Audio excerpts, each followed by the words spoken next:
Bonsoir et bienvenue à vous en direct sur Public Sénat. Voici les titres du 22h ce soir. Les combats et la très longue attente au Kenya. Le 4e assaut en 3 jours se poursuit dans le centre commercial de Nairobi. Les terroristes seraient confinés dans un espace de plus en plus restreint, mais la confusion règne toujours à l'intérieur du centre. Le bilan serait d'au moins 68 morts, dont 2 victimes françaises et 6 britanniques confirmés à l'instant.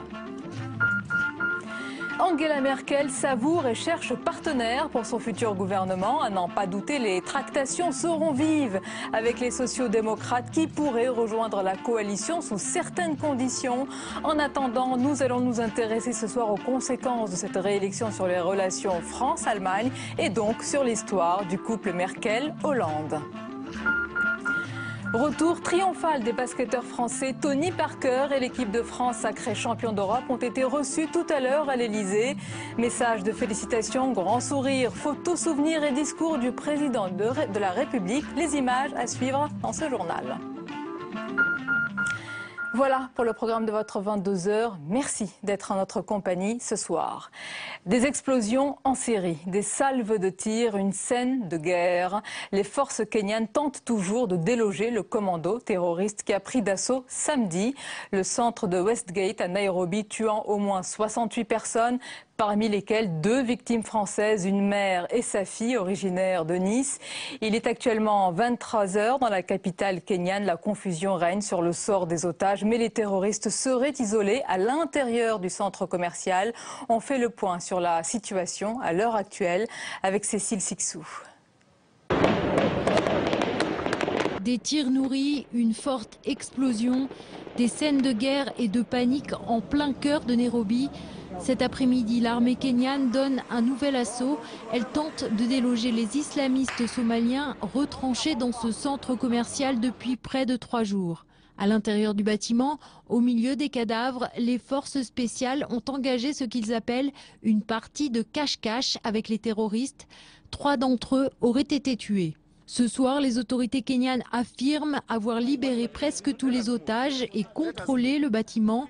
Mais elles n'ont pas neutralisé les chebabs somaliens qui sont toujours dans le centre commercial incendié. Selon un bilan provisoire, 63 personnes sont mortes sous les balles du commando islamiste, parmi elles 2 françaises. Laurent Fabius, le ministre des Affaires étrangères, leur a rendu hommage ce soir et a porté son soutien au Kenya. Barack Obama parle, lui, d'une terrible tragédie et promet l'aide américaine aux Kenyans. Voilà, et on va évoquer cette situation au Kenya avec notre invité dans quelques instants. C'est le vice-président de la Commission des Affaires étrangères, de la Défense et des Forces armées au Sénat. Il s'agit de Christian Cambon. Dans l'actualité, en France, le tiers payant qui se pratique déjà en pharmacie devrait être généralisé chez les médecins dès 2017. Il permet aux patients de ne pas avancer l'argent d'une consultation. Celle-ci est remboursée directement au médecin par l'assurance maladie et la complémentaire. L'objectif étant de faciliter l'accès aux soins. La mesure annoncée par la ministre de la Santé ne plaît pas à tout le monde. Les syndicats de médecins se montrent très sceptiques, c'est le moins que l'on puisse dire. On voit tout cela avec Louis Sibylle. Plus besoin de chèques ou d'espèces. Bientôt, une simple carte vitale suffira pour payer le médecin. La généralisation du tiers payant, c'est la mesure emblématique annoncée par la ministre de la Santé, Marisol Touraine, dans le cadre de la stratégie nationale de santé lancée ce matin. Dans notre pays, les mécanismes d'indemnisation des victimes sont difficiles, longs, qu'ils constituent un parcours d'obstacles qui ajoute une peine à la peine. Comme chez certains pharmaciens, le patient n'aura rien à débourser lors de sa visite. Pour l'instant, seuls les allocataires de la couverture maladie universelle ou de l'aide médicale d'État en bénéficient. Le gouvernement veut que le tiers payant soit généralisé dès la fin 2014 pour les revenus modestes et en 2017 pour l'ensemble des Français. La précarité augmente en France, les gens se soignent mal, attendent, et bien finalement ils vont aux urgences parce que là ils ne paient pas. Donc en faisant cela, on refera ce que souhaite actuellement la nouvelle gouvernance et d'autres gouvernements précédentes aussi, c'est-à-dire permettre aux médecins de proposer la même configuration de règlement qu'à l'hôpital, et donc à ce moment-là, les patients viendront nous voir sans réticence, et là aussi, ils verront qu'ils n'ont pas ni à sortir de carnet de chèques, ni à sortir des espèces ou une carte bancaire ou je ne sais quoi. Mais certains syndicats de praticiens libéraux craignent à avoir à payer les frais de gestion. On estime quand même à 3,50 € par acte le coût d'un tel dispositif. C'est pas neutre, c'est pas rien. Je rappelle qu'une consultation, c'est 23 €. Donc, nous n'accepterons pas de mettre en place un dispositif de ce type si ça nous coûte de l'argent et si, en plus, ça nous crée des complexifications supplémentaires dans la gestion de nos cabinets. D'autres médecins craignent encore une surconsommation des consultations, alors que l'assurance maladie, chargée de rembourser les médecins, affiche cette année un déficit de 7,5 milliards d'euros. Et dans l'actualité également, ces retrouvailles à Bordeaux aujourd'hui pour les parlementaires socialistes. Après une journée de travail à huis clos, ils s'attaqueront demain aux réformes à venir, à commencer par les retraites. Mais il sera aussi question de l'emploi, des dossiers chauds en cette rentrée que les parlementaires ont de plus en plus de mal à défendre sur le terrain. Et l'un des sujets de mécontentement concerne les impôts traduits dans le projet de budget 2014. Un projet qui arrive bientôt au Parlement. On écoute sur ce sujet le vice-président du Sénat, Didier Guillaume. Oui, mais moi je voudrais dire à mes jeunes amis, collègues députés, de calme et sang-froid et sérénité. Je pense qu'on va d'abord attendre que l'exécutif présente son budget, que le gouvernement le présente, avant de faire des commentaires. Ensuite, il y aura tout le débat parlementaire, il y aura les discussions, nous verrons bien. Aujourd'hui, il n'y a pas ceux qui sont plus à gauche et ceux qui sont plus à droite. Il n'y a pas ceux qui veulent plus pour les classes populaires et ceux qui veulent moins. Il y a des élus de la majorité de gauche et particulièrement des parlementaires socialistes qui veulent accompagner le gouvernement pour réussir le redressement de la France dans la justice. C'est ça l'objectif. La suite du 22h et on revient ce soir sur l'actualité et le drame au Kenya. Les jours, les heures passent et le 4e assaut se poursuit dans le centre commercial de Nairobi. Les terroristes seraient désormais confinés dans un espace de plus en plus réduit, poussés dans leur retranchement. Mais ils résistent et résisteront probablement jusqu'à la mort. La confusion règne sur le sort des otages. Le bilan serait d'au moins 68 tués, dont 2 victimes françaises, une mère et sa fille. Les terroristes seraient de différentes nationalités et selon la chaîne américaine CNN, plusieurs Américains figureraient parmi les assaillants du centre. Une information à prendre avec précaution puisqu'elle n'est pas confirmée ce soir par le secrétaire d'État John Kerry. Et puis il y a quelques instants, à son arrivée à l'Assemblée générale de New York, Barack Obama a parlé d'une terrible tragédie. Et regardez à présent ces images qui nous sont parvenues tout à l'heure, cette vidéo filmée à l'intérieur du centre commercial pendant l'attaque. Et nous parlons de l'ensemble de cette situation avec notre invité à présent. C'est le vice-président de la Commission des Affaires étrangères, de la Défense et des Forces armées au Sénat, Christian Cambon. Bonsoir. Bonsoir. Et bienvenue à vous. Alors il y a l'horreur de la situation et ce temps suspendu depuis 3 jours. Cette attente ponctuée, nous l'avons dit, de salves de tirs, d'assauts, de scènes de guerre. Et cela peut encore durer longtemps compte tenu de la détermination, j'allais dire, suicidaire des assaillants. Alors c'est évidemment un événement terrible, je crois que c'est la prise d'otage la plus longue de toute l'histoire et c'est certainement celle qui aura fait pour l'instant le plus grand nombre de morts et on ne peut avoir qu'à cet instant une pensée pour les victimes et singulièrement ces 2 femmes françaises innocemment abattues à bout portant sur le parking de ce centre commercial.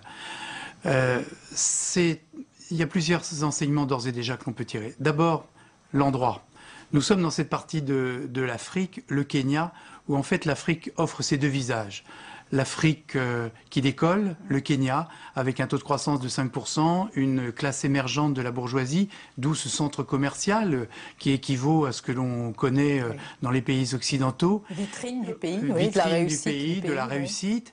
Et puis de l'autre côté, à quelques centaines de kilomètres de l'autre côté de la frontière au nord, cette Somalie qui est un pays en déliquescence complète, qui se partage elle-même en plusieurs sous-régions commandées par des bandes qui elles-mêmes sont rivales et s'entretuent régulièrement. Et donc il y a là déjà l'un des problèmes dans cette corne de l'Afrique avec ce terrorisme qui gagne le Yémen, l'Érythrée, la Somalie, qui est un foyer extraordinairement virulent du terrorisme. Et je pense que là, il y a un message pour nous les Occidentaux. Le premier message, à mon sens, c'est celui qui s'adresse aux Kenyans, car on sait que les Kenyans, assez courageusement, sont partis en guerre, en quelque sorte, pour rétablir un peu de l'égalité dans ce pays. Et ils payent aujourd'hui cash, comptant de manière absolument dramatique les efforts qu'ils avaient faits avec le soutien des puissances occidentales. Puis je crois qu'il y a aussi un message pour nous tous, parce que ce dont on est en train de s'apercevoir quand on additionne toutes ces affaires du Mali, le Nigeria, le Mali, maintenant le Kenya, c'est cet arc d'insécurité qui traversent l'Afrique, qui utilisent des chapelles qui sont différentes. Al-Qaïda, Al-Shabaab ici. Justement, arrêtons-nous un peu sur ces nébuleuses, parce qu'on parle des Shebab aujourd'hui, Boko Haram hier, Al-Qaïda au Maghreb islamique. Est-ce qu'il y a une colonne vertébrale idéologique et puis après des mouvements épars parce qu'on découvre au fur et à mesure les structures de ces mouvances? Ce qui les rassemble, c'est déjà une forme d'islamisme excessivement radical et un sentiment anti-Occident qui est très puissant. On le voit là, encore une fois, le symbole est fort. Il y a ce lien qui rassemble des gens qui ont des histoires différentes, car il y a eu aussi dans toutes ces régions des conflits locaux qui les ont opposés. Mais finalement, cet islamisme violent, cet islamisme radical, avec la volonté d'imposer la charia dans un certain nombre d'États et de tuer. Les informations que nous avons ce soir montrent que les assaillants ont donné comme information qu'il n'y avait pas de négociation possible. Donc c'est la mort et rien d'autre. Et donc malheureusement, puisque nous ne sommes pas au terme de cette prise d'otage, il risque d'y avoir encore du sang. Oui, malheureusement. Parlons de cette prise d'otage, cet assaut. C'est difficile, c'est très difficile de juger de la qualité ou plutôt de la stratégie des forces kenyanes qui multiplient les assauts pour déloger ces terroristes, avec d'ailleurs l'aide de forces israéliennes. Mais une chose est sûre, on a l'impression que tous les moyens de répression sont faibles par rapport à ces terroristes. Il y aurait même des Américains parmi les assaillants. On a l'impression que, pour les déloger, pour les neutraliser, on est désarmé.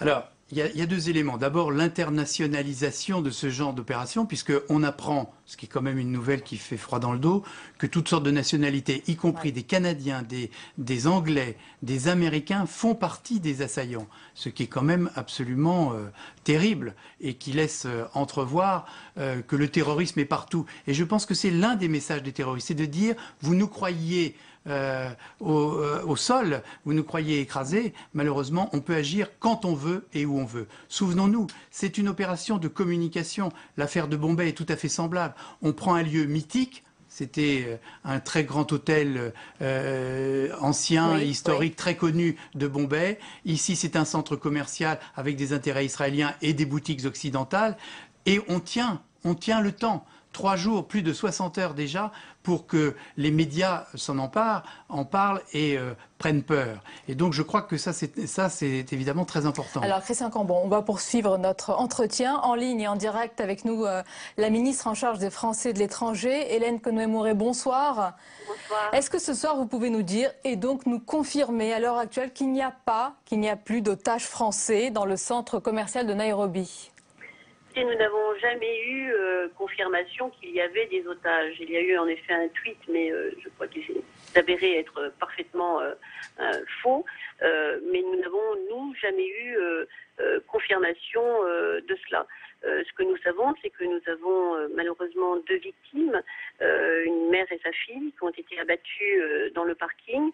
Et puis nous avons 5 compatriotes qui se sont échappés, dont une a été blessée par balle en voulant protéger ses enfants. Elle s'est couchée sur ses enfants et les a protégés et en fait a reçu plusieurs balles et elle a été opérée hier. Elle doit subir une autre opération aujourd'hui, mais ces jours ne sont pas en danger. Donc ce sont l'ensemble de nos Hélène Conway-Mouret, 5 compatriotes qui sont ce soir évidemment sains et saufs et hors de tout danger. Absolument, absolument. Et notre compatriote blessée est aussi hors de danger. Elle a été opérée hier et elle le sera à nouveau demain. Alors il y a une communauté de près de 1400 Français sur place. Quel message vous leur adressez ce soir? Vous êtes la ministre en charge des Français de l'étranger. Que leur dites-vous? De rester sereins. Nous leur avons envoyé des consignes de sécurité, les appelant à la vigilance. Nos compatriotes, ce matin, pour les familles dont les enfants sont scolarisés, sont retournés au lycée et à notre établissement scolaire. Les enfants sont retournés à l'école normalement et les familles sont retournées au travail. En tout cas, ce sont les témoignages que j'ai reçus de ceux-là qui m'ont écrit directement et qui ont écrit à mon cabinet pour leur simplement nous signaler que c'était leur façon de faire face au terrorisme et de combattre la terreur en n'ayant justement pas peur. Oui. Alors en plateau avec nous ici, c'est Christian Cambon qui est le vice-président de la Commission des Affaires étrangères des Forces armées de la Défense. Christian Cambon, je vous laisse poser peut-être directement une question à Hélène Conway-Mouret. Je sais que vous devez vous rendre bientôt au Kenya. Oui, dans 15 jours, il y a le congrès mondial de l'eau et où je devais présenter la loi que j'ai fait voter ici dans cette maison, la loi sur la solidarité dans le domaine de l'eau. Et je pense que c'est un des effets pervers de ce genre d'action, c'est de porter atteinte à un pays qui est marqué par le tourisme, les congrès. Et je pense effectivement que les précautions que vous prenez, Madame la Ministre, sont tout à fait les bienvenues, c'est-à-dire déjà de ne pas paniquer, mais de faire en sorte quand même d'être très attentifs, car les Français qui, sur le plan international, sont quand même très en pointe, sur la Syrie, sur le Mali bien sûr, sont aussi des cibles tout à fait privilégiées, et on le voit à travers ces deux malheureuses victimes qui ont été assassinées hier. Donc message à la fois de sérénité, mais également de grande vigilance, hein, Hélène Conway-Mouret, ce soir. Oui, absolument, absolument, mais vous savez, ce message vaut pour un grand nombre de pays aujourd'hui. Je crois qu'il faut rassurer nos compatriotes en leur disant que nous travaillons quotidiennement à leur sécurité. Nous revoyons constamment et nous croisons tous les renseignements que nous avons pour pouvoir adapter notre cartographie du monde pour donner des conseils les plus précis possibles. Certaines zones sont formellement déconseillées, mais nous réajustons nos appréciations suivant l'évolution des situations qui peuvent être souvent assez rapides. Merci à vous. Merci Hélène Conway-Mouret, donc ministre en charge des Français de l'étranger, pour toutes ces précisions. Christian Cambon, je l'ai dit, vice-président de la Commission des Affaires étrangères, de la Défense et des Forces armées. Est-ce que vous vous entretenez, j'imagine, régulièrement avec vos homologues étrangers? Comment envisage-t-on aujourd'hui, parce que cela évolue très vite, la lutte contre le terrorisme? Je pense que là, il y a certainement un effort de sensibilisation à faire avec nos collègues européens notamment. J'étais tout à fait surpris que dans l'affaire syrienne, comme ça a été le cas au Mali, nous avons reçu beaucoup d'encouragements verbaux, mais peu d'actes concrets. Or, la France ne peut pas, elle seule, porter le poids de la lutte contre le terrorisme. Vous avez l'impression, c'est peut-être la réalité, que c'est le cas? C'est tout à fait le cas. En Europe. C'est tout à fait le cas en Europe, et je crois que là, le rôle de la France et des parlementaires français, il y a une forme de diplomatie parlementaire qui doit nous permettre de sensibiliser nos amis allemands, dont on sait les réticences pour intervenir dans ce genre de conflit, nos amis anglais aussi, qui ont émis un lourd bilan ce soir, 6 Britanniques tués. Tout à fait, et qui ont émis un vote défavorable concernant la Syrie. Je crois qu'il y a un travail commun, tout d'abord en Europe, pour sensibiliser les uns et les autres. Nous nous y attelons modestement, mais je l'espère avec efficacité. Vous avez parlé tout à l'heure d'un arc d'insécurité. Je crois que vous êtes président encore du groupe d'amitié France-Maroc. Oui. Le Maroc qui a fait l'objet de menaces très précises il y a quelques jours de la part d'AQMI dans une longue vidéo où la personne du souverain, du roi, était personnellement visée, et c'est la première fois.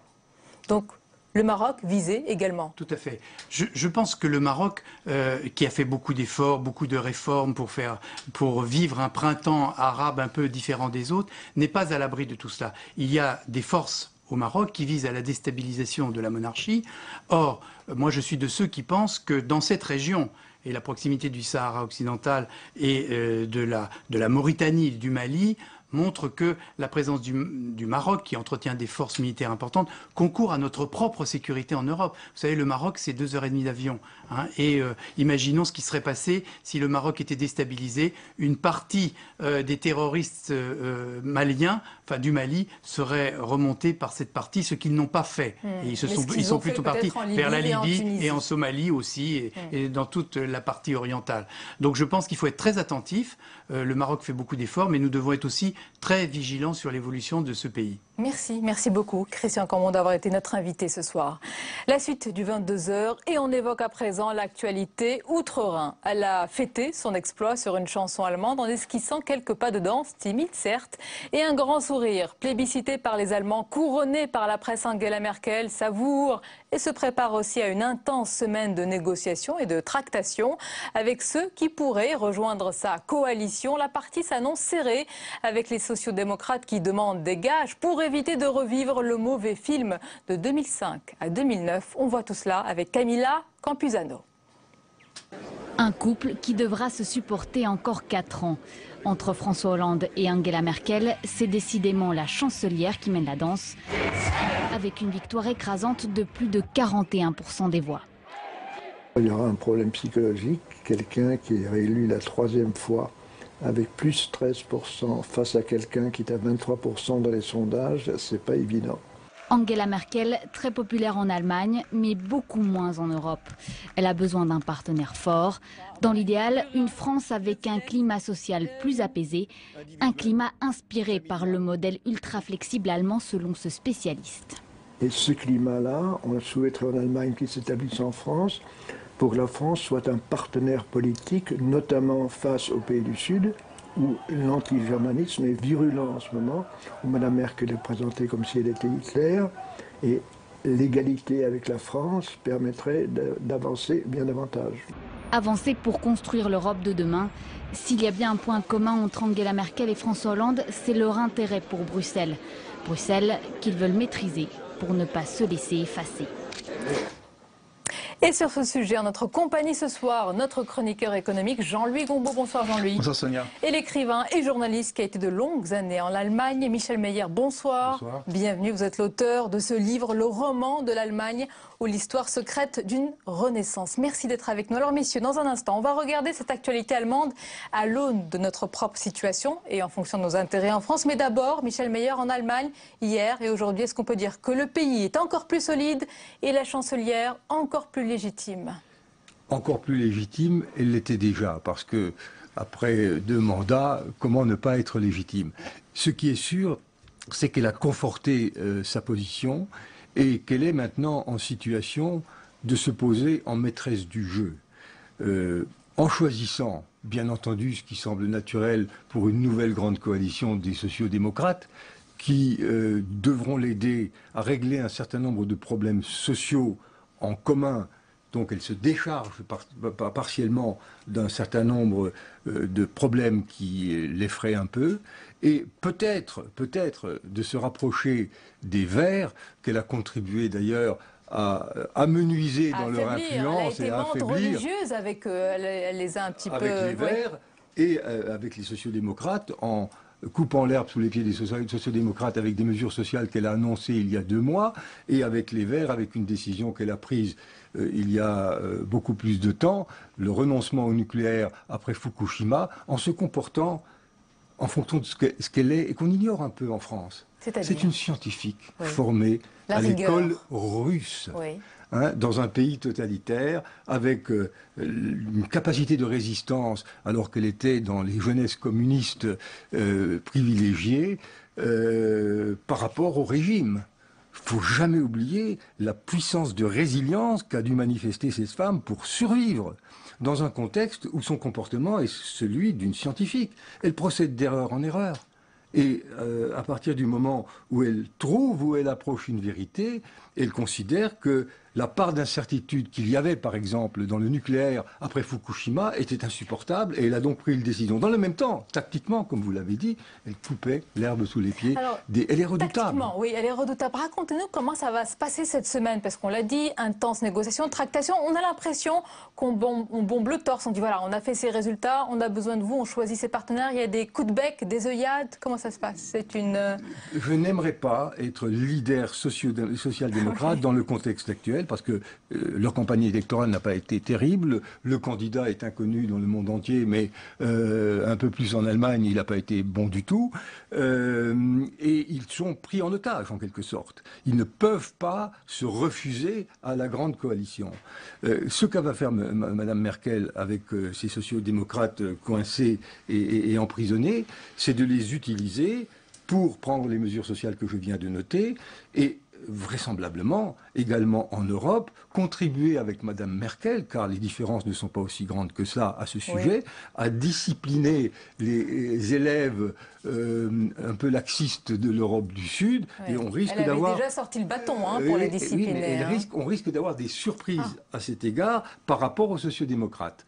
Voilà ce qui s'annonce. Dans le même temps, elle a d'autres problèmes à résoudre. Il y a quand même une Allemagne qui se meurt démographiquement. Il y a une bombe à retardement qui est en train d'être déclenchée à ce niveau-là. Et il y a un problème majeur qui est la conséquence de son habileté sur le nucléaire et de sa conviction qu'il ne fallait plus continuer à jouer sur le nucléaire. C'est que en Allemagne, les énergies alternatives, elles ont du mal à venir. Et on est obligé de faire repartir des vieilles centrales thermiques à charbon qui sont en train de polluer l'Allemagne et l'Europe. De plus belle, donc, être seule dans le contexte actuel, c'eût été quelque part une mauvaise solution. Et même si elle avait eu la majorité, elle aurait été obligée de chercher un consensus de la manière la plus habile imaginable. Jean-Luc Gombault, Michel Meyer a parlé de discipline, encore plus de discipline en Europe pour discipliner. Oui, autant, ce qui est déjà beaucoup pour discipliner donc les pays du Sud. C'est encore possible, encore plus? Alors, tout va dépendre de l'évolution de la crise. C'est-à-dire qu'effectivement, si la crise reste dans la situation que nous avons aujourd'hui, avec quand même des signes positifs, avec évidemment des drames sociaux en Grèce, en Espagne, etc., la situation budgétaire s'améliore, les exportations s'améliorent, tout ça est très précaire. Mais si on a une évolution de la crise négative, Madame Merkel sera extrêmement sévère. Parce qu'il faut bien comprendre que pour les Allemands, certainement, si ça ne va pas mieux chez nous compte tenu de notre force, c'est à cause des autres. Et les autres disent en Europe, si ça va mal, c'est parce que l'Allemagne est trop sévère avec nous. Quand les choses se passent à peu près bien, il n'y a pas trop de tension. Et le problème qui va se poser très rapidement, c'est avec la France. C'est-à-dire que s'il y a une complexité, si la crise, non pas s'aggrave, mais devient plus complexe à saisir, si la France ne redresse pas ses finances publiques, des problèmes apparaîtront. Donc, il faut avoir une perspective sur l'évolution de la crise d'abord, avant tout jugement. Il ne faudrait pas décevoir les Allemands sur leur souhait extrêmement profond que la France soit forte. Paradoxalement, nous n'avons jamais eu dans l'histoire, peut-être depuis 1871, depuis les guerres franco-allemandes, une Allemagne qui souhaite une France forte. Il faut quand même s'imaginer ce paradoxe. Or, cette situation existe parce que les Allemands, leur analyse est très simple. Elle consiste à dire que l'Europe, dans le contexte actuel, si on prend les PIB, c'est le socle, le ballast et la quille du vaisseau, ou plutôt du voilier européen. Et si cette quille défaille, eh bien, il est évident que l'Europe perd sa navigabilité et risque de disparaître des radars européens. Dans ce contexte-là, les Allemands sont donc dans une situation de demandeurs de stabilité pour la France, d'exemplarité pour la France, dans un contexte où... Donc ils ont des souhaits, des vœux qui sont louables pour la France.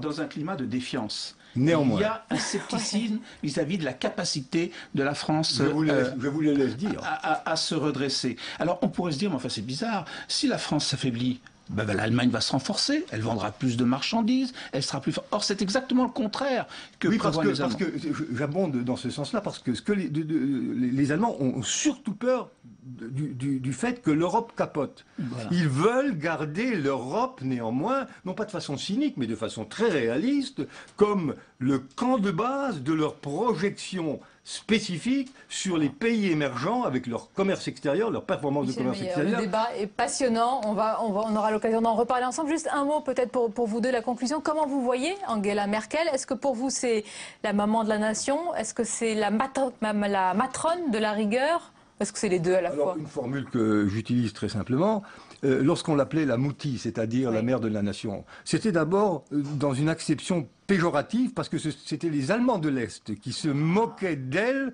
en l'appelant moutie. Maintenant, de façon presque affective, il y a une espèce de mutation dans le sens que l'on donne à ce nom sur l'ensemble de l'Allemagne.